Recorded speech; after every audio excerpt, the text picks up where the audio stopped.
তোমার খেলা তুমি খেলো আল্লাহ। বিসমিল্লাহির রহমানির রহিম। তোমার খেলা তুমি খেলো আল্লাহ, তুমি মালিক সাই। বাংলাদেশ দেশেরই দুই চার কথা অদম পাগল নাসির উদ্দিন বলে যায়। নাসির উদ্দিন পাগলা মাথা, মনে হয় আমার অনেক কথা, কিন্তু বলা যায় না ভয়ে ন্যায্য কথা। যদি বলি আমি ন্যায্য কথা ফাটি দেবে আমার মাথা। গন্ধম ফলকে হলে হাওয়াদম দোষী, 350 বছর স্মরণদীপা জিদ্দায় কাঁদল বসি। আল্লাহ পাকের দয়া হইল, ওখানে হঠাৎ আদমের মনে পড়লো, উনি কানে লা ইলাহা কালমা পড়লো, দুনিয়ার মুখ দেখতে পেল। চন্দ্র সূর্য উদয় হইল, ফজরের নামাজ পড়লো। আদম হাওয়ার মিলন হইল, তারপর দুনিয়া সৃষ্টি হইল। আদম হচ্ছে আদি পিতা, ইব্রাহিম খলিলুল্লাহ মুসলিম জাতির পিতা, মুজিব হইল একদম বাংলাদেশের নেতা, সে ক্রাম করে জাতির পিতা। কেন বলে দেশের অন্যায় কথা?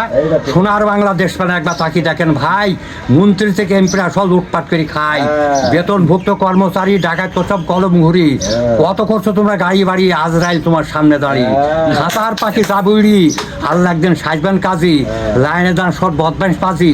ইয়ান হচ্ছে সুইবে ধনী, মাথার মস্তক সব হবে পানি, বান্দাই বুঝবে তা পানি পানি। পার থাকাবার এসব কথা আলোচনা করে বাংলাদেশের বাস্তব কথা।